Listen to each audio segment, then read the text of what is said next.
саламатсыздар ма? 안녕히 하세요. мен далаға шықтым. 저는 밖으로 나갔어요. мен қазір 폴ядамын. 나는 지금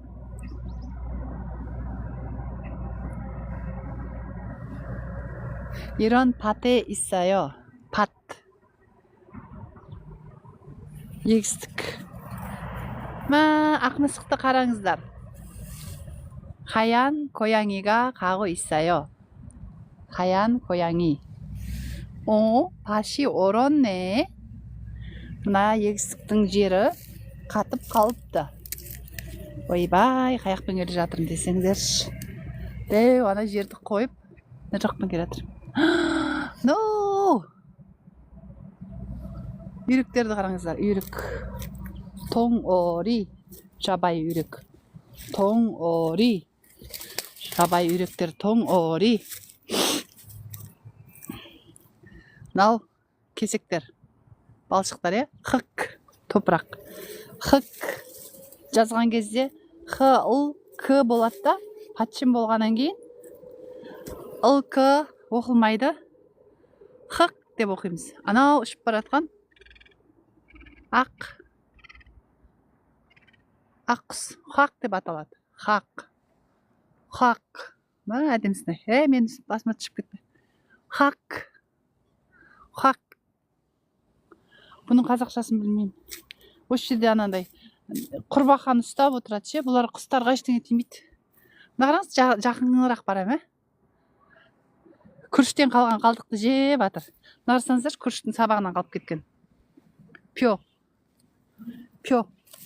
пё деген сабақ, масақ. пё. күріштің масағын осынша кішкене қалдырып қояды басқа құстарға. мына ашсаңыз күріш шығады ішінен. мен көбісін алмаған. жартысын алған, жартысын алмаған. пё. шымшықтарға, қыста жейтін жаңағы келген үйректерге осынша кішкене қалдырып қояды. мынандай қылып қалдырып қояды, жесін деп. сонан анау жүр қыс бойы. ана ұшып келеді ғой, қыста ұшып кететіндер осы жаққа келеді. жазда бізден кетеді, қыста осы жаққа келеді. тоңо리. үйректер. тоңо리. 안녕 тоңо리. тоңо리들 안녕. жақсы барыңдар құстар. үйректер. сіздерге мынаны көрсетемін. меқан түсіп кеткен ғой. тоңори, мен сендер тиіспеймін ғой. қашып кетті бәрі. тоңори дағы қашып кетті. үйректер. тоңори. әлі қалайсыз. рахмет сізге. магазинге шыққан ба сіздерге бірдеңе қайтап үйретейін деп. ана айтпайсың дейді да, осыны енді қойып қоям. неге? осыны қойып қоям. мынау күріштің масағы. қалдырып қойған құстарға кішкене жесінші деп. бұны пё дейді, пё. бидайдың масағы, күріштің масағы. жақсы жандарымыз, здравствуйте, привет всем. мына жер режим мұз болды. мұз. орым. мына жерде мұз, орым. үйректер қашып кетті. тоңори томанғасы. мынау топырақ, хык. біз патшым оқыдық қоя. х, ыл, к деген патшым. соның ішінде ыл оқылмайды, хык дейді. мынаның бәрі хык, топырақ. лай батпан. мына қарасаңыздар, қандай күріштің қалған дәнектерін қалдырып қойып. сосын ғой осылар осы жақтан шықпайды ше. ақ деп міне. үйрек. 잘 먹었어요. 맛있어. 잘 먹었어요. 여기 있어. 표. 새들한테 남겨가지고 농부 너무 멋있어요. бұл жақтың елдің диқандары да адал ше. кішкене рахмет сізге еле. мынандай құстарға аш қалмасын қыста деп. мынаншаның бәрін қырғанда. мына жан-жақтан кішкене бүйтіп қалдырып қойған. мыналар масақтар, жұлынбаған масақтар. где-то бір 10 метр ма 20 метр қалдырып қойған. Ана жақтан да 20 метр қалдырып қойған. Пажу қаласы, қай қала? Қай қала? 여기 어디시네요? 어디시네요? қай қала? Мынаны енді бөліп алған екен. Мына жерге де тағы енді мынандай үй салатын шығар. Үй, апартмент. Апаты. Топырақ, хык. Мынандай масақ, пё. Масақты пё дейді. Пё. тас. 돌멩이. тастар. тас. Мен Kokkiyo деген магазинге бара жатырмын. 저는 Kokkiyo 가요. 저는 Kokkiyo 가요. 잘했어요. 감사합니다. 얼음 degenimiz ne? Muz. Ayvay qatqıptı. Muz. 얼음. 얼음.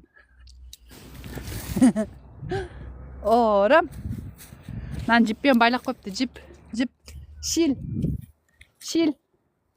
Аяқ деген батпақ болды енді. Зато сіздерге бір нәрсе үйреттім деп ойлаймын. Ал алдымыздағы не көрсетейін. Сауда салматсыз ба? 안녕하세요. Егістіктен шықтым, міне егістіктен. Пажыда жоқ шығар, Сеулға барасыз ғой. Метроға мінсеңіз 45 минутта барады любой жерден Сеулға. Қазірдегі өте тез 300 километр бір минутна ма сондай бір не бар. Егістік. Пат деп аталады. Егістік пат. Қазір кішкене көрсетем. Мынау кішкентай өздерінің аларында. Кемпірлер, шарларда тұратын үйлер. Бұлардың бала шағасын бәрі қалаға кеткен, бұлар осындай жерде тұрады. Мынаның бәрі егістік деп аталады. Пат деп атайсыздар, пат. Бірақ Т деп жазбаймыз. Міне егістік пат. Құстардың бәрі ұшып кетті. Сета 날라갔어요. Құстар ұшып кетті. Се 날라갔어요. Мынау не? Көпір. Өтем қазір көпір. Көпір, тари. Мынандай кішкентай 2 метр арыққа мынандай деу. Күріш егісті, күрішті пё дейміз. Күріштің масағын, сабағын пё дейміз. Я үлкен пат деп айтасыз бұны дәу. Ана 1 гектар егістік болады, кішкентай мына езінің алдындағы өзіміздің бақша дейді ғой, сондай пат деп айта береді. Кішкентай пат, үлкен пат деп айтады да. Мына жерде пияз егіп қойыпты. Міне су өйстіп астынан келеді, үстінен келеді. Су деген тегін егістің қасында. Мынандай қылып жасап қойған. Нелер, тамырлары неғылмайды да, жаурамайды. Бұл жақта жаңа Қызылорда сияқты өте желі қатты. Қазір жаңбыр қар болмағанмен жаңбыр өте көп.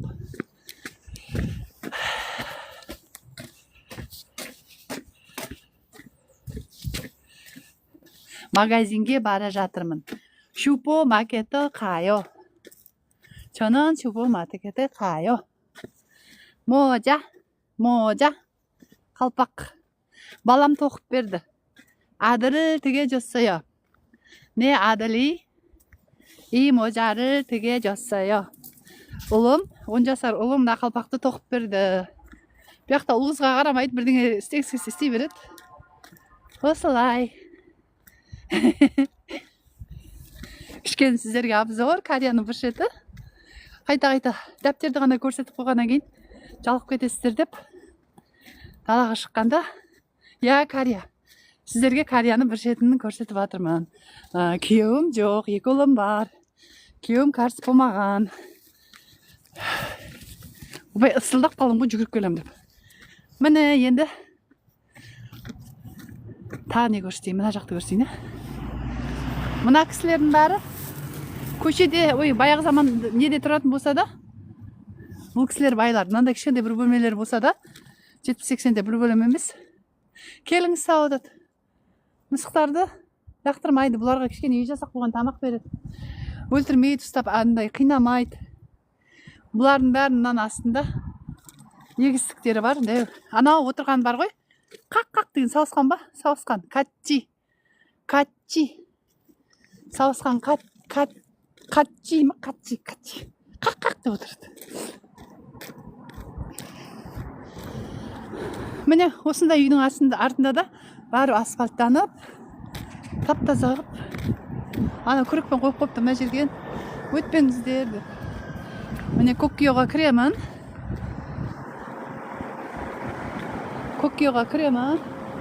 Осындай үйлер бар, мынандайлардың бәрін тастаған. Керек емес деп. Заттардың бәрін бөліп тастайды, лақтырып. Бұлардың мына жерге тамақ жегендерін, қалдықтарын осыған салады. Переработка дейді, оны қайтадан жасайды. Ал мынаған жамандарын бәрін тастайды. Мына жасыл салафанды сатып алып тастайды. Әшейін әр жерге жаман салафанға салуға болмайды. Мына бөтелкені бөлек тастайды. Темірді бөлек тастайды, салафанды бөлек тастайды. Мынандай ақ пластиктерді тап-таза қылып жуып бөлек тастайды. Мынандай пластиктерді бөлек тастайды, қағазды бөлек қояды, мынандай қылып бет жинақ қояды. Көрдіңіздер ғой, иіс жоқ. Мына жақта қоқып жоқ, мына жерде құстар, жаңағы иттер жоқ. Мына сыпырғышқа шейін қойып қойып, өстіп жинақ қояды. Ой, сыпырғыш ешкім алып кетпейді. Зат мүлік мынандай далаға шығарып қоятын болсаңыз, кішкене мынандай қырылған, ұнамайды. Мынаны 5000 ба 2000 теңге, 2010. 2010-ға сатып алып, 2010-ға да стикер сатып алып, өстіп қойып қоясыздар. Әйтпесе бұны утилизацияға жібермейді. Видео барында тұр, камера міне мына жақта да бар, мына жақта да бар бір камера. Міне екінші камера мына жақта бар. Үшінші камера ана ар жағында бар, кіреберісте де бар, 5-6 камера бар 1 метр сайын. Сол себептен жасауға болмайды. Мына жерде бүйтіп жазып қойыпты, Only Nail Salon. Мындай. Біреу тырнағын жасап отыр. Сон. Мынау сон. Немде саусақ. Саусаққа 30 000. Мынау табан. Бас бармақ баланы өрік дейді, не дейді ол? Соларға 35 000. Ал мынандай кірпік жапсырсаңыздар 55 000. Кірпікке пама жасап берсе 35 000 дейді. Осындай нәрселер жасап жатыр. Міне менің баратын жерім мынау. Коккио дейді. Бұның аты Коккио деген тауық Коккио деп айтады бұларда ше. Бізде Кукарику дейді бұларда. Мынау Кукарику деген магазин, Каршес Коккио. Мына қараңыз, мынандай Коккио магазин шыққан. Коробканы қорапты бүйтіп, қораптармен ғана қойып қойған. Сосын қорап жинайтын адамдар макулатураға алып кетеді. Керек адам алып кетеді. Мынаны оқимыз енді Карше. 3010 деген. 3000 деген не? 1000 3000 3000 5000 қосамыз 1010 5000 5000 Сіздер санақ жаттадыңыздар деп ойлаймын, мен бәрін іліп қойғам, тиктокқа жазылмағанда жазылып алыңыздар. Рахмет, мер. Мынау 29 000 екен екеуі, 29 000. Иман Кучон 10. Осындайларды бүйтіп іліп қойыпты әдемілеп. Мынау 1000 теңге сияқты, 1010, чон 10. И чон 10, 1000, чон. 2000, и чон 10. 3000, сам чон 10, 4000, са чон 10, 5000, о чон 10. Мысықтың да заттары бар. Біз мысыққа да бірден алу керек еді.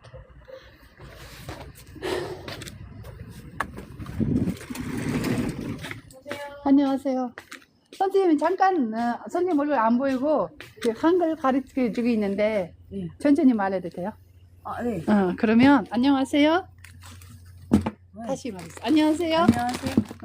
안녕하세요. 선생님 저 이거 샤워기가 고장 났어요. 샤워기가 고장 났어요. 여기 똑같은 거 있으면 어디 요거만요? 있어요? 요거만 팔아요? 다 똑같은 거가 사이즈가 다 똑같아요. 요거 줄 저기 있어요. 12번, 12번 10. 뭐죠?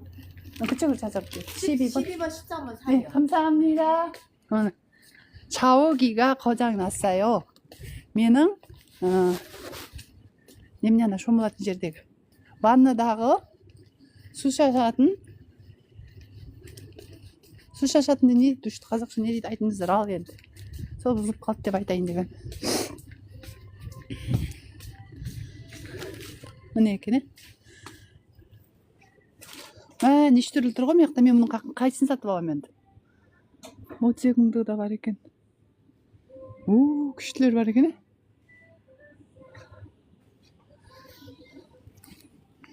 Міне сіздерге Кореяның бір жағы. Мынау да әдемі екен. Бірақ маған бұл керек емес, мынау ғана керек. Ұзыны ғана керек. Шауы хосуга қожаңнасайо. Міне таптым. 13 мың, 11 мың екен. Ол кінеті Кореядағыдай 13 мың болса, Қазақстанда бір 4 мың болатын шығар. 4 мыңдай болады. Мына 2 метр ұзын алайын. Мынаусы 13 мың екен. 13-ті бөлеміз 3-ке. 10-ды бөлсек 3-ке 3 мың. Оған 3500 теңге. Қымбат па? Қазақ тілінде 3500 теңге. Кәріс тілінде бұл. Кәріс тілінде қымбат емес. Сондай ма жаңға. Мынау енді 13 мың 10 деп тұр.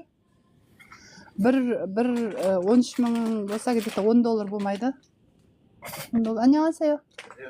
선생님 이거 이모트 괜찮죠? 이거 다 호수가 똑같아요? 여기 안에 옮기는 거? 네, 여기 다 똑같아요? 대신 감사합니다. 이거 감을 때 요 고무는 여기다가 넣고서 하셔야지 그게 안 돼요. 그것만 감사합니다.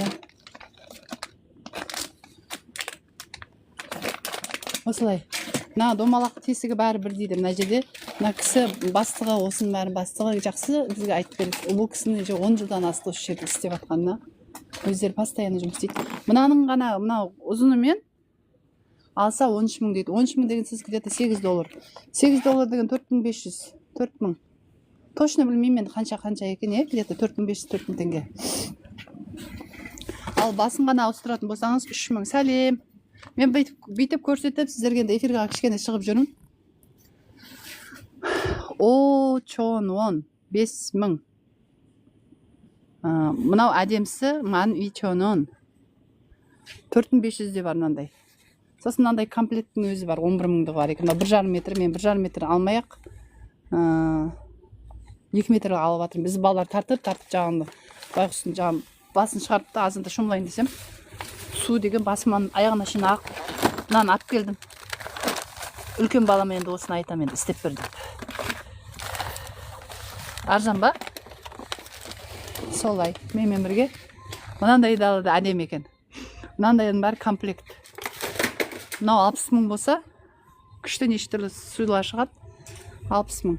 Кеп өзі жасап береді. Ал мен аны алғаным 10 мың ба, бір кішкентай ғана. Оны жасап бермейді, өзім бар әшейін жасап алам. Мыналар енді жасап береді. Мынау қызылда әдемі екен. Бұл бүйтіп үзілмейді мына жерше. Көп үзіліп мына жерде суағып тұрады, сол үшін ана немене пластмасс па бірдеңе қылып үзілмейтін деп тастаған. Жанын шығар. Мынадан су кішкене ғана ағады. Сол себепті мынаны алдым енді. Мынау кішкене жақсы біздің балаларға деп ойлаймын. Су жақсы ағады шығар. Сылбырап тұрмайды екен. Кім ұстап көрген, аны көріңіздер. Құрсын мынаны бір 5 жылда бір, 2 жылда бір алмастырып көрген ғой.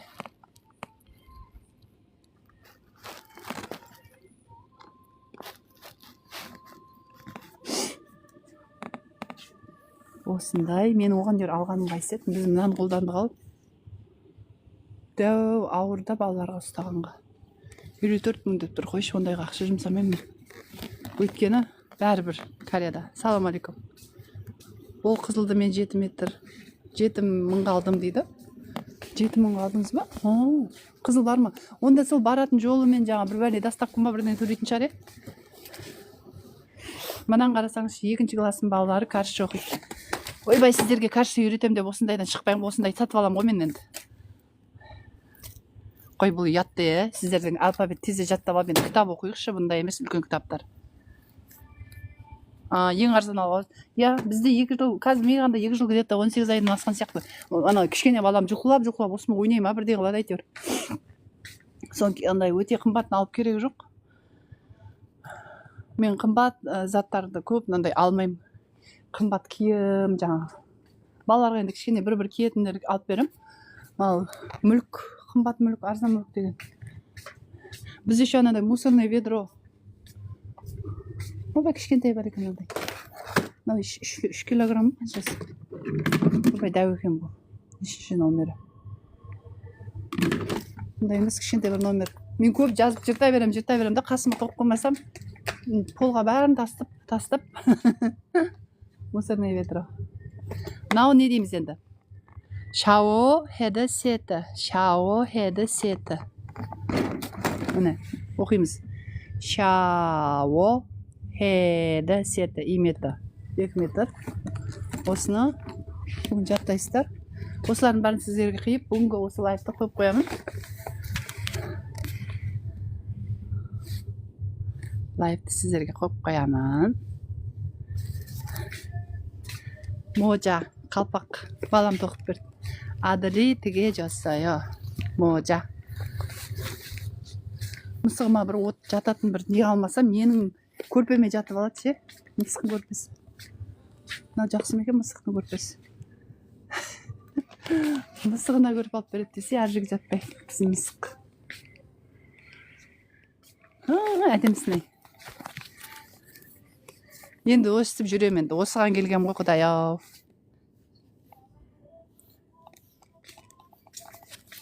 Мынаны айтамыз, ішкиімді айтамыз.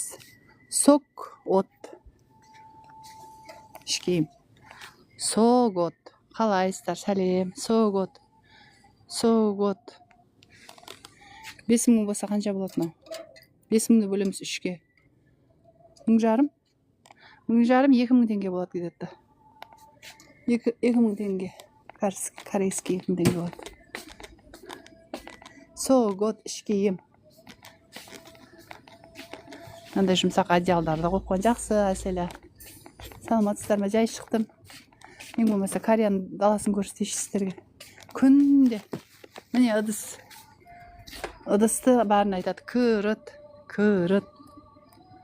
Бұл күріттардың аттары бар өздерінің. Әшейін ыдыстар деп айта саласыз да, күріт.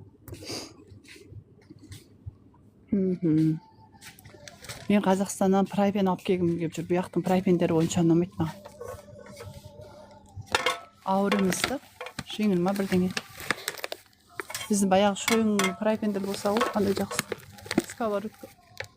Осы. Қазақстанға барғанымда алмасам. Жай шығып тұрыңыз деп жақсы шығып тұрам бұда қаласа. Қайта мен шықсам, сіздер бәрін ойлап қаласыз ғой, ручки даптерге жүгіретін шығар деп. Я, ауыр жақсы ғой. Ауыр жақсы. Киімді. Мына бірін ала салама мен 10 000 дейді. 10 000 дейді. Мындай бар, шошайған. Немен алған? Қашан құясың шайды? Сәлеметсіз бе? 10 000 дейді. Сіздерге бағаларын көрсетейін, е? Осыны 3-ке бөлесіздер. Мына 10 000. 3000 теңге. 1,5 литр, 1,8 бар. Мынау жарылып кетіп, осы қорқам мен оны ұстай алмай жүр. Мысық көрпе көрсетіңізші дейді. Дариға мысық көрпе. Сол мысық көрпені алам ба дедім да қайтып келдім. Ол жата ма жатпай ма? Мысық көрпе міне. Әлі алған жоқпын. Өткенде алғанды кішкентай болып жатпай қалдым ба бірден қылып. Мысық көрпе мынандай. Мынандай домалағын алам ба дедім. Жарылмай ма? Мен мысығым дәу болды, вообще мысық емес бір. 2000 теңге. 2000 теңге. Онда арзан екен сіздерде, китайский болса да арзан екен, Бізгі 3000-нан басталады. Анан енді бүгін алмай кеттім, ол мысықтың размерін біліп көру керек. Ол созылса 2 метр болады. Мысық бір жатқызып алсам, тағы да. Мынау күшіктердікі. Мынаған сенбайды менің мысығым, бөлем, мынау мысық. Мынаған мысық сия ма? Коробкалы жатпайды бәрі дейді. Коробка көп біздің үйде. Коробканың ішіне жатқызсам бір түрлі сияқты. Менің жаңадан алып келгем диван ше. Бір досым бар еді, сол көшті. Диван сатып алған 1500 ба, $2000 почти. Соны қимай маған берді. Қиып маған берді. Сөйтіп соны алып келген ғой, сөйтсем ішінің бәрі құс жастық екен. Құстан жасалған, жақсы қып жасалған әйтеуір. Соны келіп тырмалай береді. Жатып алады, соған 2 күн болды. Сол мысық туған ба, өзім мысыққа берем ба деп. Мынау да кішкентай. Өлі не мынау? Бір тышқандар ұстап жатыр ма бұл каршытыр? Менің мысығым деу ғой.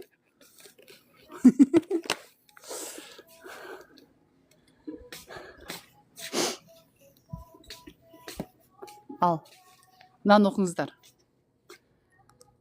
Йосоң ойро. Кеше не оқыдық біз? Я, онан кейін мынау не еді? Йо еді ғой, я? Оқимыз. Йосоң. Йосоң деген әйел. Ойро. Ой деген киімдердің бір түрі, одежда деген сөз. Рё. Бірге қосылған кезде. Йосоң ойро. Женский одежда деген сөз. Йосоң ойро. Мынаны оқимыз. Скаф қой мынау ше, шарф ше. Сол ағылшыннан келген. Соны скаф деп айтпайды, бұлар скапы дейді. Сол көп нәрселер Англиядан келген, өздерінің мынандай туғанда баяғы заманда шарф болмаған шарф. Бізде де шарф дейміз ғой, орама дейміз. Скапы. Ал мына жағы чаңгап. Чаңгап дегені мынандай қолғаптар. Қолғаптарды чаңгап дейміз. Скапы мынандай шарф. Чаңгап деген қолғап. Можа деген не дедім? Можа деген мынандай түрлі бас киім. Үйренеміз можа. Ал қасындағы не мынау? Бірінші домалақ оқылмайды. Екінші домалақ астындағы ғана оқылады, я? Яңмал. Р астында л болып кетеді. Яңмал. Яңмал деген міне наски. Скаптар әдемі екен. Наски, онан кейін міне нам, соң, ойро. Бұл жерде еркектердің киімі, орысша айтқанда мужская одежда. Нам, м өзгермейді. Соң, міне ың болып кетеді. Оның алдында деген дауысты дыбыстың алдында, и деген дауысты дыбыстың алдында домалақ оқылмайды. Рю деп оқиыз. Лю деп оқымаймыз. Р үстінде тұрғаннан кейін р болып оқылады. Ойрю. Намсоң ойрю. Намсоң ойрю. Бұл не деген сөз? Еркектердің киімдері. Осындай бүгін. Қалған тағы үйретем. Бүгін осының ішінде көп нәрсе айттым. Жаттап жазыңыздар.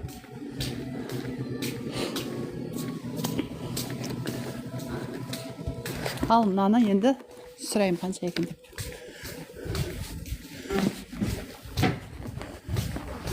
안녕하세요. 얼마예요? 13,000원이요. 13,000원이요. 저기 카드가 저기 뭐지? 5 하나 눌려서. 미세원이? 예. 13,000원 13만. 13,000원 13만.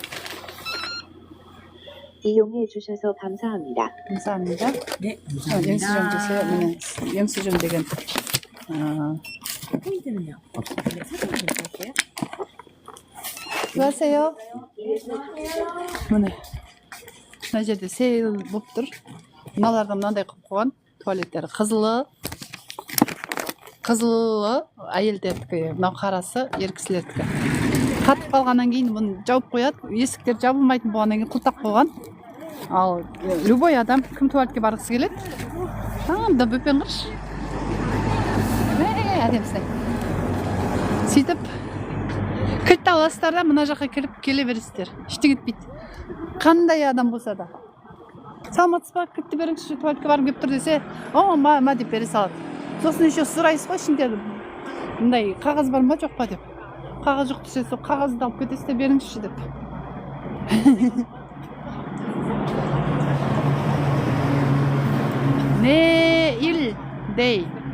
Нейл деген сөз, нейл. Ағылшын сырнақ деген соғады. Шыққан. Тырнақ деген сөзден шыққан. Нейл. О мен и нені береді? О мен и ені береді. Мына жерде о мен и нені береді? О мен и ені береді. Нейл. Л болып оқылады. Астында ыр деп оқымаймыз, нер деп оқымаймыз. Астында түсте бәрі өзгеріп кетеді. Л болып жың шығарып кетеді. Кейбіреулер бар т болып кетеді. Дей, нейл дей. Тырнақ күні. Мынау не болып оқылады? Мынау е болып оқылады, е? Ей болып оқылады ғой. Ей як. Му не. Корея косметика қане кітап? Мына даланы көрсетіп тұрмын ғой жаным ау. Як моны дейді. Міне. Маған жаңа жазған кітаптар бар ғой, суретке түсіріп салған. Соны оқыңыз, әліппен жаттап алыңыз. Сосын мен любой жерде мынандай бүйтіп. Осын суретке түсіріп аласыз да, О мен И ені береді. Л астында Л болып оқылады, Р болып оқылмайды. Нейл, дей, былай ұзыннан жазып қойыпты еще. Ұзыннан да жазып қойған. Осындай. Тағы не оқып берейін сіздерге? Ананы бар оқып білейік. Ойбай. Машина расатты жүрдей. Науды.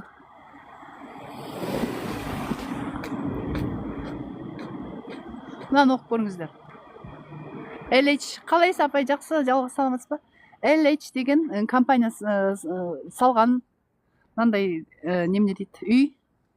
Бізде BI групп дейма, сондай бірдеңе ғой әйтеуір. Атына LH деп қойып қойған. Мынаны оқыңыздар енді. Мунсан Соню, Мунсан Соню, Чугон 아파트, 주공 아파트 2단지 1, 2, 3, 4, 5, 6, 7, 8, 9, 10 10ға шейін санадық па? Қытайскийді үйрендік па? Қытайский санақтар жазып қойғам. Сосын кәрістердің санақтарын жазып қойғам. Міне, есептеген кезде үйді, адамды, малды қанша деген кезде, біреу екі деген кезде қана дөлсет нет дейді.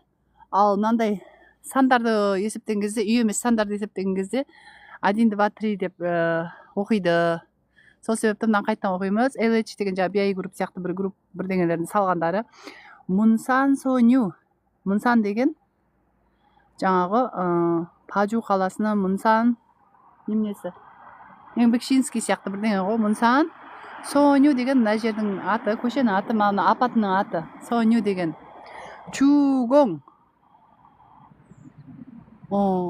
Апаты. Ол деген адамдар деген енді бұтына чама, ондай деген жоқ. Өйткені өздері де кез келген адам Кореяда туалетке аштырады.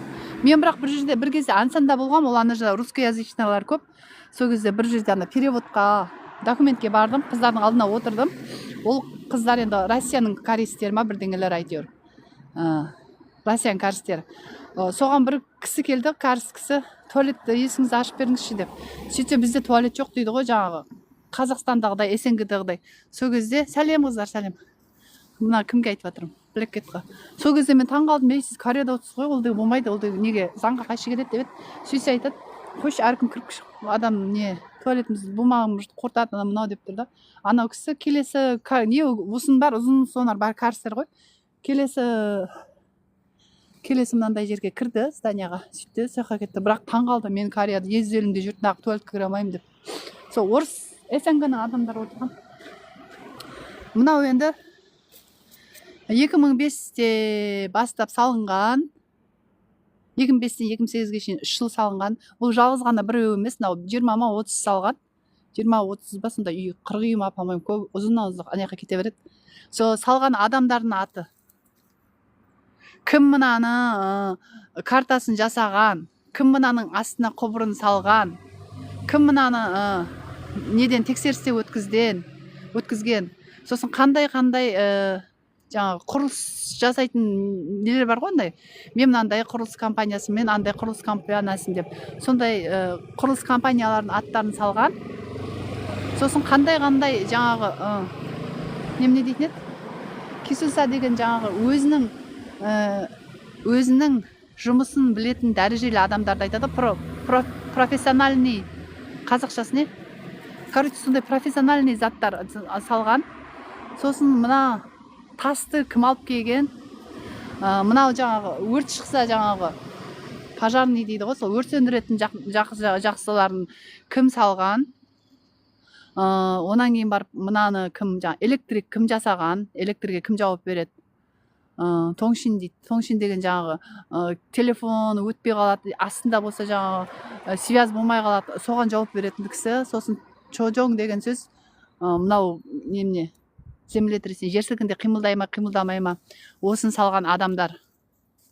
Кисукса деген общежитие. Қай жерде Кисукса көріп тұрсыз жаным? Киса ғой. Киса деген мәселен водительді Киса дейді, унжон Киса дейді. кесукса емес, сылса. Мариям. Кесулса деген общежитие болса, общепит дегене. Общежитие мен общепитқа общий болса да, пит болғаннан кейін не өзгеріп кетеді ғой. Сол сияқты кесул деген бір профессия. Ал мынау конжукши, конжук шигон кесулса деген сөз, конжук деген сөз жаңағы мына зданиянан тұрғызу. Шигон деген сөз ішіндегі топырақ, мопырақ тас бастарына отвечать ететін адамның атын жазып қойған. Пак Чоңил деп жазып қойған. Бірдеңе болып қалса соның басын кесіп алатын шығар, енді білмеймін, ол байқұстың жанын шығарады. Онан кейін томук каса дейді. Сол да мок деген сөз ағаштан жасалған, то деген сөз ол да бір жаңағы ішіндегі 2-3 жаңағы неше түрліге бөлінеді ғой, тек қана топырақпен немене жасамайды, бетон да бар, ар нәрсе де бар. Сол үшін мынау Яңсамо деген кісі жауап береді. Сосын Собаң Солби Киса деген бар. Собаң деген сөз жаңағы пожарный деген сөз. Пожарныйге бір жерде өрт шықса 5 минутта, 10 минутта аналардың бәрі тарс деп түсіп жаңағы аяқ астына лестницаға айналу керек.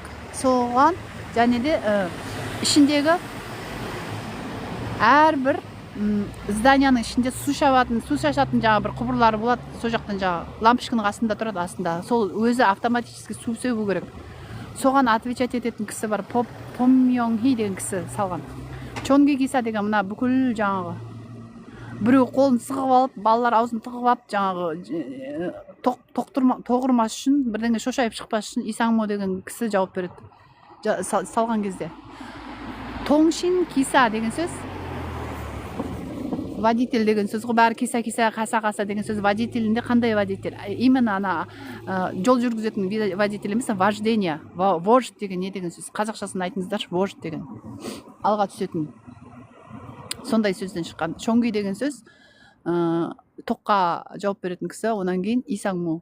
Тоңшин Киса деген сөз жаңа LG, U+, SK Telecom деген біздің жаңа Билайн, Силайн, Алтел кішкене де ғана ұстамай қалса, 1 минутта ұстамай қалса, сол мынаны жанын шығарып, мынау нағып ұстамайды, мен мына 3-ші этажда жердің астында отырып, мынау нағып ұстамайды деп Билайынға, анау-мынауға жанын шығармайды, сол кісінің жанын шығарады. Өйткені сол бүкіл жаңағы сымдарын бәрін алдын ала реттеп, жақсылап, жердің астына болса да, жүргізуші, иә, рахмет.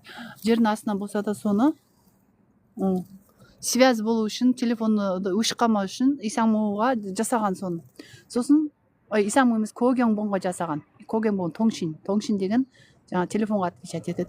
Сосын Чогёң Кисаға Чожоң인가 Чогёң가 잘 안 보여. Чожоңымен бірдеңе жаңа лифт, бірдеңе шердеңе әрбір не қылған жылжыйтын, соған отвечать ететін Ким Гаңсон. Өстіп өздерін бастарын беріп, қолдарын қойып, қай жыл жасалған айтып, өстіп әр үй жасаған сайын осындай тас құрып қойып, осы тасқа аты жөндерін жазып, өздері жаңағы мен адал қызмет еткенмін еліме, осы үйлерді салған кезде мен бір тастарын істегенмін, мен сымын жасағанмын, мен жаңағы мәселен пожар болып біреу өліп жатса 1 минутта 10 минутта келетін сондай жол жасағанмын деп өздерін өстіп қойып қойған. Сосын жаңағы құрылысшы компаниялар бей көріп жалғыз ғана мәселен салмайды ғой, ол біреулер шақырады, өзі жетпей қалған кезде 20 үйді бір қаншамда 2,5 жылдың ішінде салатын болсаңыз, бәрін от үйді адам кіргенге шейін жасап салады. Черновой деген Кореяда жоқ ондай нәрсе. Тақтайына шейін, жаңағы несіне шейін бәрін жасап салады. Алмал шкафтарына шейін, кондиционер тұратын жеріне шейін соның бәрін жасап тиесіп, су ағызатын жеріне шейін жасап, бәрін беріп готовый қылып береді. Сол себептен жаңағы неше түрлі компаниялар бар екен мына жерде. Конжук Ханяң, Томук Ханяң, Солба Ханяң, Чонги Мёңвон Киоп, Тоңшин Тэшин Дэдуекс, Чогёң, Мёңин Чогёң. Осындай адамдар салған. Осындай компаниялар өздеріне отвечать еткен. Қандай жақсы. Кореяны бір жер сіздерге өстіп көрсетейін.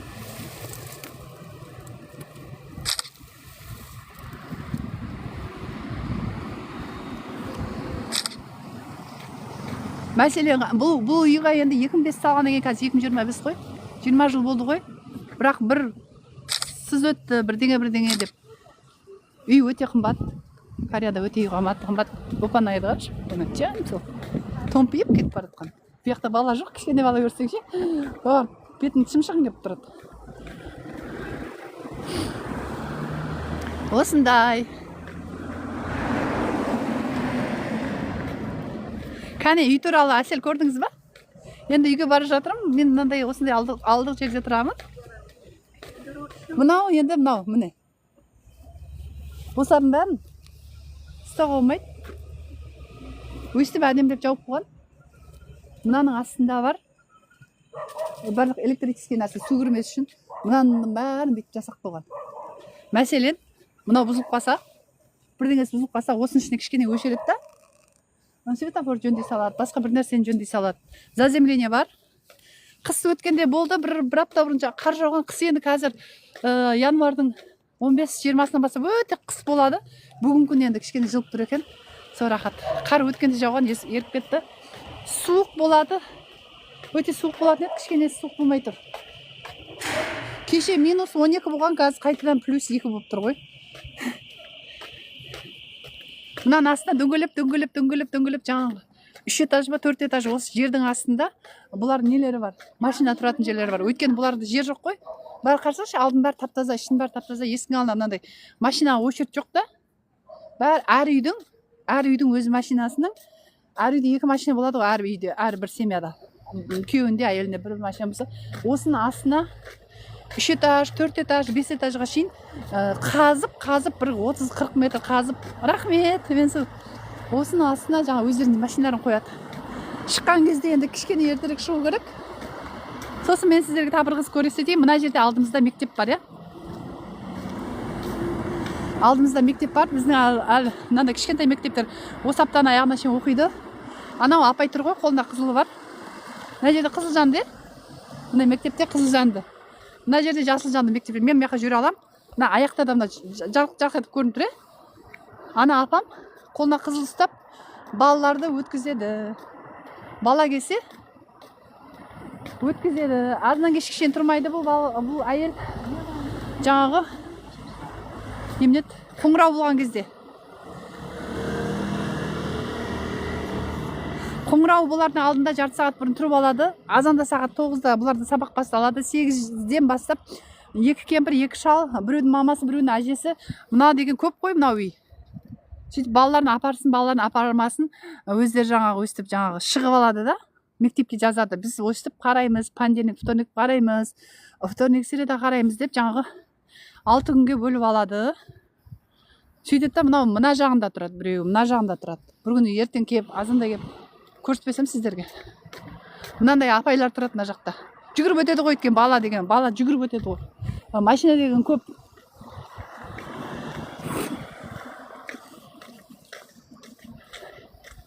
Осылай. Кейбіреулер бүйтіп мынандайды қойып қойыпты. Мынаны әшейін қоймаған. Мынаны енді бір шет кішкене шығып кеткен ғой. Шықпаған екен ғой, жап жаңа. Шықпаған просто ұнамаған ғой, енді ескеріп қалған деп ойлағанда кішкене ескіргенде. Ешқайсы шықпаған. Жап жаңа кішкене енді мынандай сырғылған. Сосын осыны мынандай домалақ. Бұған қанша сом тұрады мынау? 1000 теңге. Мынау қанша? 2000, е? 2000. 3000. Онан кейін мынау қанша? 2000. 5000. 5000 теңге деген сөз 1500 теңгені, 1500-2000 теңгені қойып, осыны далаға тастайсыз. Мынандай бакске дәптерлерді осылай қойып қойған. Кейін мақала тұрып алып кетеді. Апалар қарасай, қарап тұр. Балалар қазір неден шықты? Оқудан шықты. Мына жерде енді пиано бар. Менің балам да пианоға қатысады. Осы жерде 7 жыл болды оқығаны. Өстіп әрбір жүрген кезде қарап тұрады. Машиналар кейбіреулер. Кім біледі, Кореяда да машина авария бірінші орын алады деп ойлайды. Ай, рахмет сізге, мен кете алдық. Күйеуіммен барғымыз келген. Өзіме қатты ұнайды, бірақ тіл білмеймін. Тіл үйренсеңізші. Тіл үйреніңіз. Мына жерде қарасаңызшы. Мынанша ұзын сонар қып, бұлай ұзын қып қаптап қойған. Мына шетіне мына қарасаңызшы, цементтеп домалақ. Мынаның ішінде құм құйған да. Құммен бірге 50 килограмм болады ғой деймін. Бүйтіп құммен қаптап қойған шетіне. Неге айтасыз ба? Мына жерде мынандай тағы бір үй салып жатыр. 22 этажды үйден 10-ын салып жатыр мына жерге, бір жердің артына. Адамдар түсірге болмайды. Көрінеді ғой? Міне. Мынау кішкене алдында бір әдемі нәрсе жасайтын деп жатыр, оны арт жағына үй соғып жатыр. Мына жердегілер бірінші макетін соғып алады, соны ар жағына үй салады. Кран деген 10 тұр ғой, кран 10 кран тұр. Мынандай үй жасайды. Ана шаң далаға шықпас үшін. Бірдеңе бастарына балалардың, кетіп баратын адамдардың басына түсіп кетпес үшін өсіп бұлайтып қаптап қояды. Осы қаптағаны өзіне бір айдай ма, бір қаптайды ғой әйтеуір. Өсіп бір жан-жағын бәрін қанша метр жер, по-моему, бір метр деп айтпайды, қанша километр деп айтайын. Анау таудың басына шейін шығарып қаптап қойған ғой. Шаң, тозаң, дуң-даң, дарс-дұрс, барс-бұрс дегендер жаңағы. Оны ешкім мына аяққа тышқан кірамайды, даже тышқан кірамайды. Неге тышқан кірамайды? Жаңа айттым ғой. 50 килограммдық мешоктарды ұзын-ұзын қылып бір-біріне байлап, соның ішіне құм тасты қойып, сол құмды бұқылдайды ғой енді. Кейіннен өздері біткеннен кейін жинап алуға оңайды. Жинап алып та, онан кейін басқа үй салған кезде де осыны апарып өйстіп құраластырып тастайды. Мына білмеймін енді метр қанша екен. 6 метр ма 10 метр болады. Мынаның несі, мына жері биіктігі. Ол жетпегеннен ар жағынан тағы да анау сеткамен қоршап қойған бірдеңе түсіп кетпесін деп. Ане құрылыс жүріп жатыр, ыр-бір деп. Бірақ қатты естілмейді адамдар. Қасында қарсаңыздар, жұмыс қасында да адамдар өмір сүреді ғой, мынаны қараңыздар, 40-50 апаты бар қасында. Сол естілмес үшін азанда 7-те бастайды жұмысты, где-то 7-те, кешке 7-те аяқтайды. Сол кезде енді жұмыстан келеді адамдар анау нелеріне, үйлеріне. Сол кезде бұлар ырылдамайды. Сосын қасындағы үйге өте қатты естілсе, оларға бәріне үлкен подарка береді, кешірім сұрайды. Біз азанғы кешкі 7-ге шейін 2 жыл ма 1 жыл істейтін едік. Кішкене бізге жақсы қараңыздар дейді. Міне мына жақтың бәрін өсіп қоршап тастаған. Балалар мияқпен жүрмеңіздер деп, кіруге болмайды деп. Ана балаға, апай ма, машина келе жатыр, пырт шығыңдар деп. Едіра, чауық исто. Үйеме, ілу айт жүгірі. Бұған барыш, бала айтқан тыңдамайды. Мынандай цемент ауыз шығады. Ана жолмен жүрмеу керек, бұлай өстіп жүріп ана жақтан бару керек. Бұны да жазып қойған. Міне. Бияй көріп сияқты. Ана ұрсып жатыр, инау деп жатыр. Оңбаған, ол жақын жүресің. Болмайды, неғып айтқан тыңдамайсың деп. Балалар айтқан тыңдамайды, 10 жасар балалар.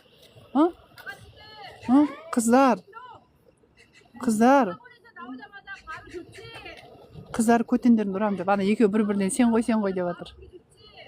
Бұлай бүйтіп тез келген жақсы ғой, бірақтан машинасыз еді көре алмайды деп ұрсып жатыр. Мына жерде үйім шинго сәнді дейді. Мәселен бірдеңе машина қарамай қойса, айтпаса мынандай апайлар болмай қойса, бірде мына жаққа звондайсыздар да айтасыздар. Ана әйел кетпеу керек 12 сағат. Бұның еші подменкасы, сменкасы бар. Бірдеңе болып қалса, мына телефон бар, осыған звондайсыздар. Бірдеңе болып қалса, осыған звондайсыздар. Мынандай бәрін айтып қойған. Міне, кірген кезде қалпақ кию керек. Енді өстіп көресіздер. Мына жерде тышқан да кірамайды, мышық та шығамайды. Не то что заттар ұрлау. Кейбір кезде Қазақстанда жұмыста көп заттар ұрлайды, анамына шығарады дейді ғой, семет-пемет. Осы жақтан қолыңызды көтеріп кіресіз, жұмысшылар. Қалпағыңызды сояқтан аласыз. Міне келді. Цемент ауыз келді. Мына екі жақ, мына екі ма, 3 кіретін жер бар. 3 нәрсе бар. Міне, анаған ұрсып жатыр. Бірден бұрылдап бармады. Бұл жақта да ана 40-50-ге келген кісілер, еркек кісілер, баяғы заман адамдар ғой, карстерде. Айтқан істемей зып етіп барып жатыр да, барма, күт деп жатыр. Ана цемент ауыз құйып, онан кейін шыққаннан кейін кіресің деп. Ауыл тез апарып тастап тағы сатқысы келіп тұр да. Осындай. Чинағанды ек? Міне анаған. Анаған айтып жатыр, бұрылып кір, көтіңмен кір деп. Ана жақта айна алмайсың деп жатыр да, ауыл болса гүң кетіп кіре салмақшы. Қайттан кет дейді, енді керек жоқ дейді. Өйткені анау, бұл да артымен тұрып, ана қарсына жүрші, өйстіп апарып жатыр. Өйстіп біреу шығады, біреу кіреді. Азынан кешкішей 1000 ба, 2000 ба кіреді, по-моему. Санап өткенде жалығып кеттім. бір 15 минутта бір 100 ма 200 келді ғой цементовоздың. Ана жақта бір цемент шығаратын завод бар ғой, осы жерде бір 5 километр ма 6 километрде. Сол жақтан ана шылаған цементтерді осыған құяды да, осы цементовозбен шлангымен қақ деп құя тастайды, құйып тастайды. Біз сияқты күрекпен бірдеңемен деген жоқ бұларда. Мына крандардың бәрі қанша грамм? 10-15 грамм бар. Ар жаққа шейін көрінбейді. Әр грамм бір үй салып жатыр. Бір-біріне шатаспай, бір-бірін ұрмай. Қарасаңызшы, анау жасыл сары грамм жылжыды. Бұл жақта крановиктің ақшалары айына 10 мың доллардан 20 мың долларға шейін. Бұны оқитын адамдар сирек. Бұны оқитын адамдар болғанмен, соның ішінде ең жақсысын таңдап алады. Каштердің өздері болған жұмысқа кіруге өте қиын. Бірақ біреудің үстіне бірдеңе тастап кетсе, бірден 20 жылма 30 жылма отырады. Осылай. Бүгін осы сіздерге. Қайта барсаңыз болады, бадбой. Мен енді оқып өзім сөйлеп отырмын. Мөлдір Омирбаева. Барымыз отырмыз ба? Көшеде адам жоқ қойды. Я, қазір көшеде адам жоқ. 4-тен 57-ге сағат башти 5 болды. Бұл уақытта кішкентай балалар ғана бар. Олар сабақтан қайтып келе жатыр. Олардың бәрін машинама апарып тастайды, машинама алып келеді. Енді мен ғой көшеге шыққан, өткенде машинам сатып берген деген жаяу барып келейік деп. Азанда жүгіретін болса да, неге жүгіретін болса да, өздерінің отделениялары бар. Жүгіретін немене, жим дейм, бірдеңелеріне барады. Көбінесе жүрмейді, енді көшеде бәрі машинамен жүреді. Көшеде адам жоқ, зато машина көп қой, қарасаңыздаршы. Бәрі шығып жатыр, бір-бірімен шығып жатыр. Анаудан жерде тұр машина. Мен жүрген жақсы көрем. Ой, бұл жаңа үйректер қақа кетті, менен қашып кетті ма? Үйректерім жоқ, ертең кіретін шығар. Осындай жер көп, деревня дейм, ауыл болғаннан кейін. Ана мысықты қарашы жүрген жерін. Ауылдың мысықтары. Бұларға еш жандай тамақ сап қояды ғой, қазір сіздер көрсетем. Тамақ салып бұларға қарап жүретін жерін.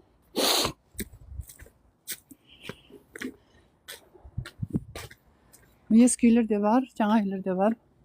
Бәрін жинақ болған, бұл шіріп қыс бойы. Жазда қайтадан мұстіліктен жасайды. Міне, мысықтарға тамақ береді, андай тәлкегі мысықтарға. Су, тамақ. Міне. Жеп кетіпті ғой, бәрі өз уақытына кеп сап кетеді. Өйткені азынан кешкішін тұрсы қат қалады. Сосын андай бір коробкадан бір жылы-жылығып жасақ болған байғыстар қарт қалмасын деп. Бомж деген жоқ бұл жерде. Ауылдық жерде жоқ. Көбінесе ана Сеулдың алдында болады. Ол жердегі де бомждар әшейін бомж емес. Жаңа баяғы заманда немене қайтарылмаған ақшаларын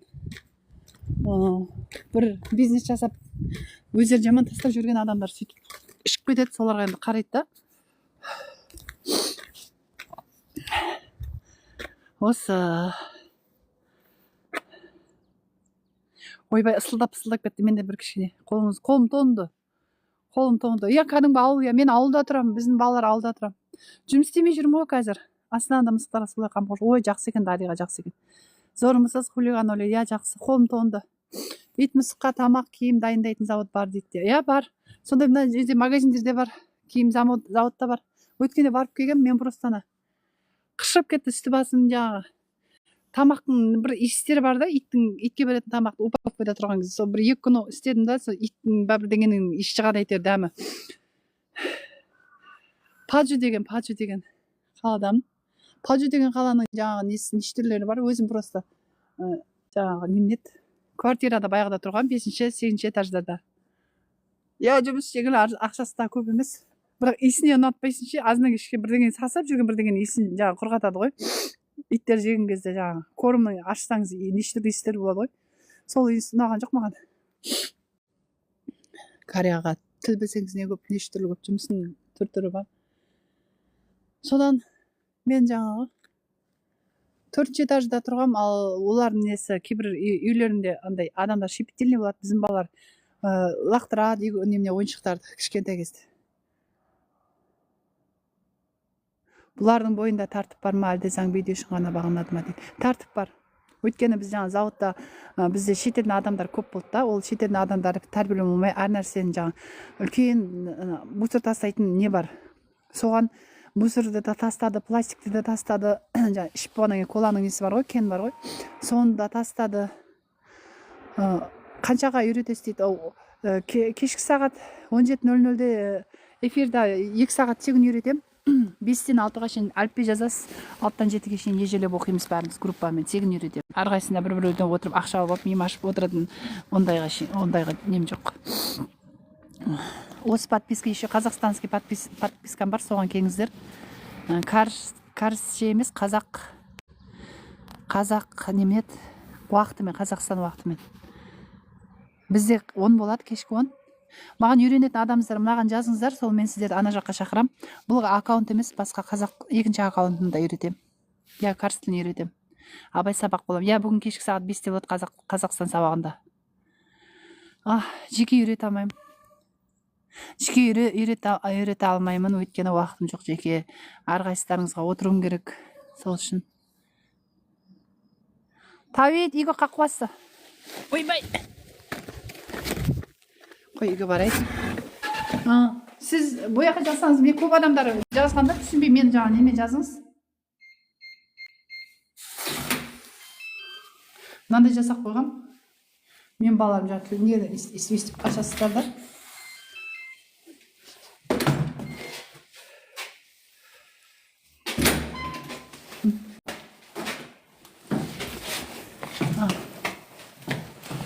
Ойбай. 이거는 쓰레기니까 이거 버릴게. 아이, 여기 좀. 어이, 이게 келдек ойра қатай.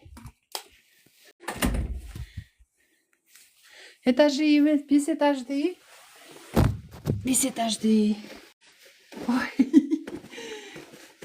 Жараған жоқпын бұл. Ойбай.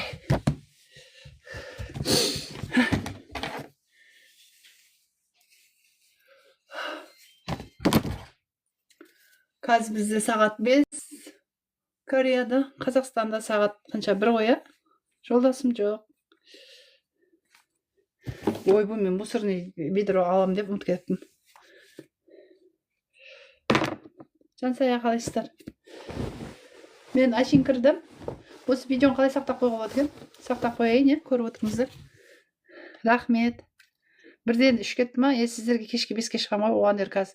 Бізде кеш болды, кешкі тамақты істеп, тағы бір барып келетін жерім бар, барып кеп. Тағы да 1-2 видеоны іліп қойып. Адамдарды келеткен ғой осы уақытта да, Осы уақытта да кішкене уақыт болса. Группамен үйретіңіз сонымен дейді. Үй жылы, үй жылы. Қазір 23 градус болып тұр екен. Анандай не бар, тықсаң жылайды. Айман Жексен қызы, менің маған жазылыңыз. Маған айтыңыз, сосын менде бұл емес қазақстанский телефон бар. Соны қалай ана прикрепить етіп қоямын. Қазақстан телефон қайда мен қыздар? Ой, бұл қиратты. Мына телефоннан өткізсем, ол жақта қазақ аудиториясы, Кореяға келгісі келіп жүрген қазақтар бар. Ал біздің корейский аудиторияны кейін сәлдеп бірінші қазақша аудиториямды жөндеп алмақшымын. Сонан кейін барып корейский аудиторияға шығамын.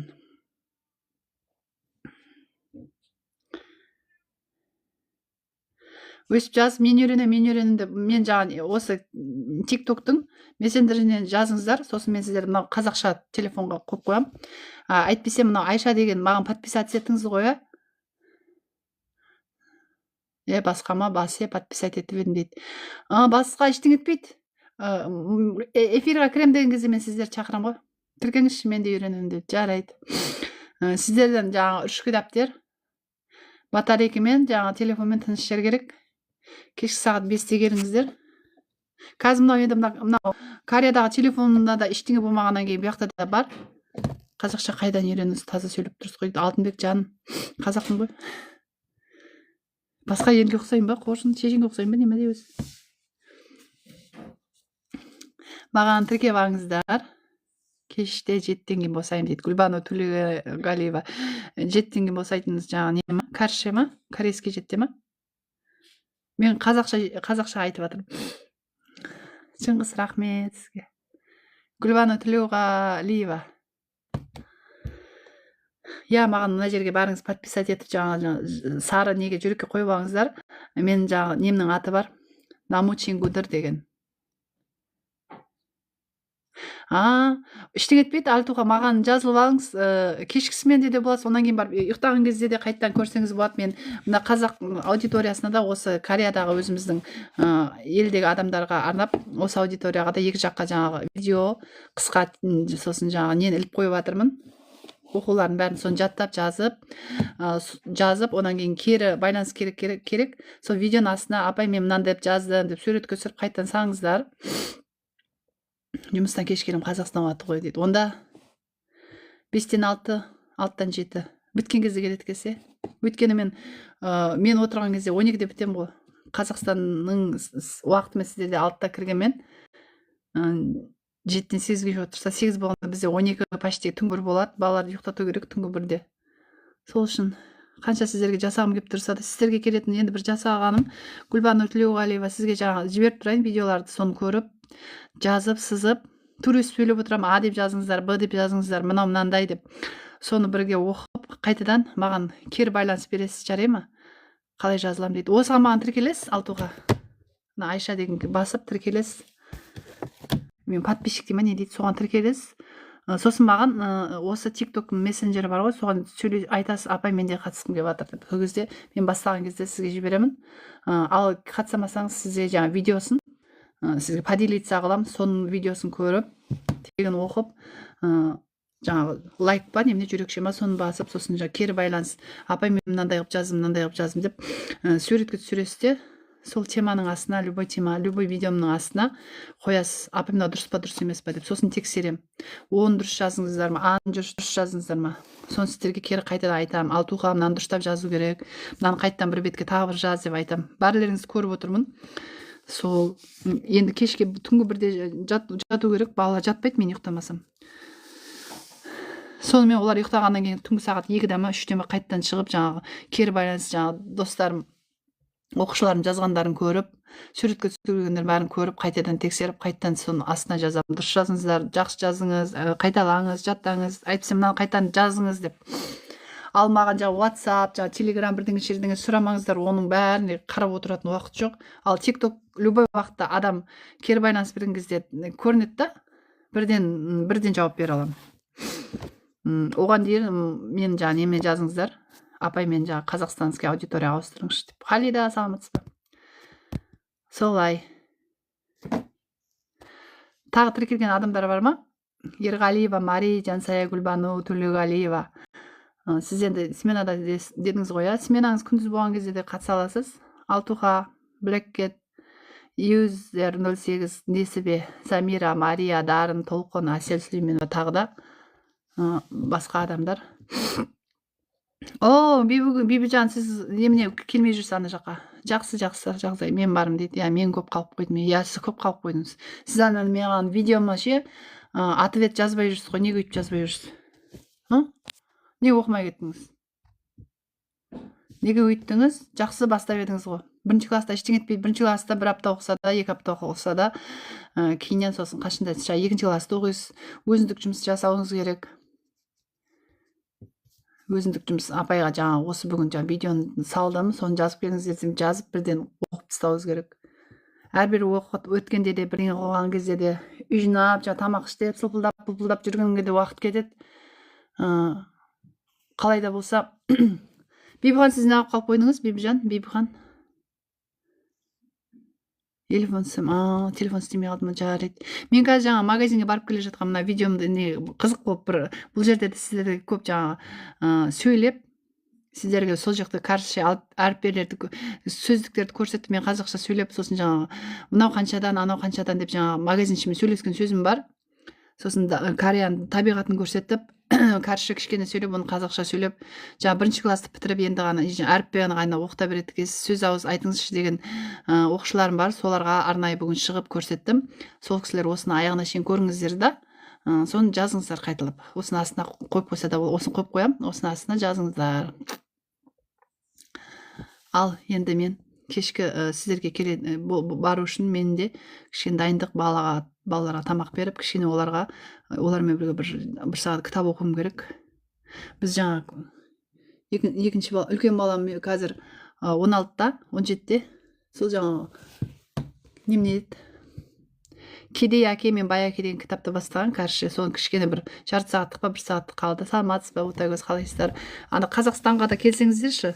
Қазір осы жерде де бола берсе де болады, бірақ жаңа лайв бастаған кезде Қазақстанның аккаунтыма да жазылып алсаңыздар жақсы болар еді. Әйтпесе Қазақстандық аккаунтқа, лайвға, стримға шақырыңыздар десе, сол жаққа сабаққа шақырамын. Сол жаққа келіңіздер. Жақсы, бәрлеріңіз жақсы көремін, сау болыңыздар. Қандай аккаунт? Мынау аккаунтты сіз білмедіңіз ба?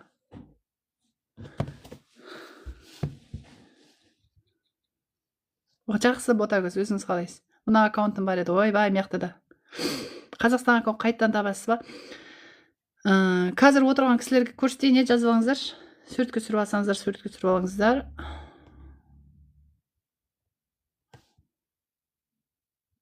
Мына жаққа сіздерге жаза алмаймын, тоқтайтыңыздар. Міне QR коды. Көріне ма? Сау болыңыз. Көріне ма? Осыған да өтіп алыңыздар. Тек қана подписчиктеріме ғана арналады. Аты мынандай. Керісінше көрініп тұр ма? Зеркалитет тұр ма? Әлде қалай көрініп тұр? Халида айтып едіңізші, мынау керісінше көрініп тұр ма? Бибі ханым мен Халида, сіздер білесіздер ғой, мен оқушыларымсыздар.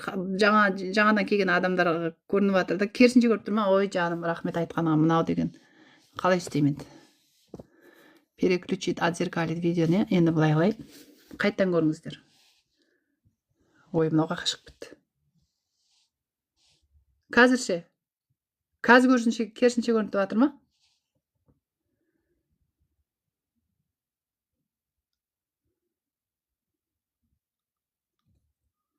Жансая, сондай ма? Осы қайта шықпай ма? Жақсы ма? Дұрыс па, дұрыс емес пе? Рахмет. Бөлек осыған кіріп алыңыз. Юзер осыған кіріп алыңыз. Кешкі 5-те осяққа кірем. Ервалиевна. Жаңада бір қыздар болып еді, қақы кетіп қалды ма? Тек қана подписчиктеріме арналады. Кейбір адамдар біресе кіріп, біресе шығады. Содан кейін мен таппай қалып жүрген адамдар көп екен. Бұны ана аккаунтқа жазып қою керек еді. Соған жерініп жүрім, керек адам өзі істеп тауып алады ғой деп.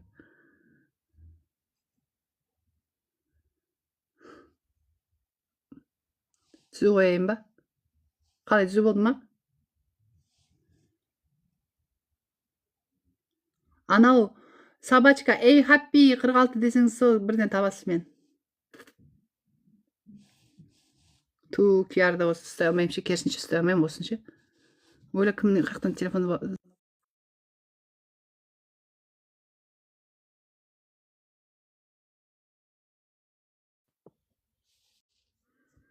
Кешке көздескенше.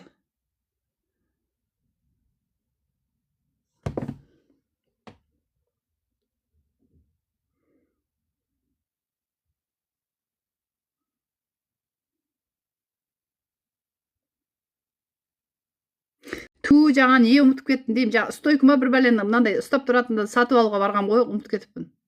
Жоғары көтердім, алтуға болды ма? Болды ма, түсірейін ба енді, қыздар еке, балалар еке? Рахмет сіздерге. Осы жаққа кіріп алыңыздар, кешкі 5-те кездесеміз. Сау саламатта болыңыздар.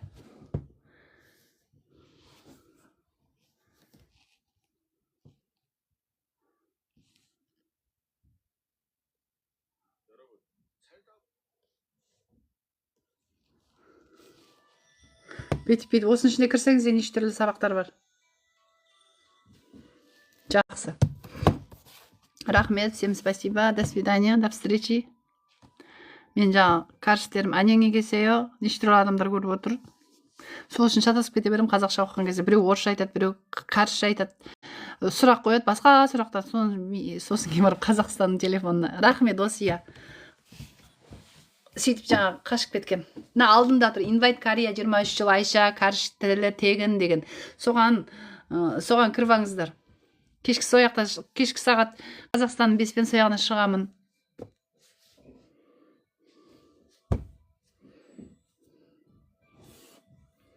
Жақсы, сау болыңыздар. Осын енді мен сіздерге осын қайттан қойып қоя салайын, осы жақты көріп отырасыздар.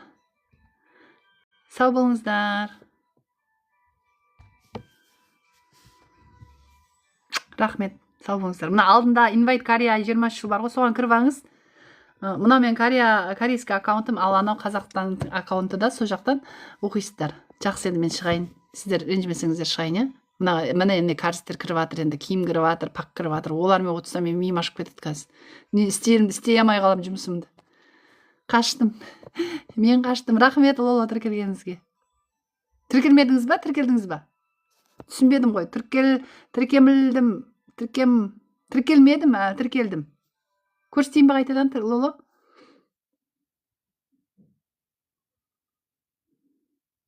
Да, дұрыс, сонда тіркелдім. Дұрыс түсінікті. Кеттім. Молодец, Ботагүл, сізге де рахмет.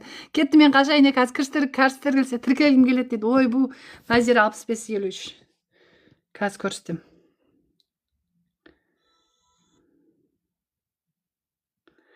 Екі аккаунттан, Ботагүл, молодец. Екі аккаунтта жүрсеңіздер жақсы. Міне, жаңа кісіге қайтадан.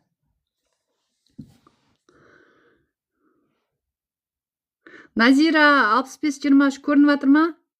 Собачка. Happy 46. Осылай кешкі сағат 5-те, қазақстандық 5-те, Қазақстан уақыты кездесеміз. Назира 65-23. Молодец. Мен енді шығып кетейін, болды. Осымен жетеді, кешкі 5-те кездесеміз. Жақсы, сау болыңыздар. Бәрілеріңізге рахмет. Жақсы көремін.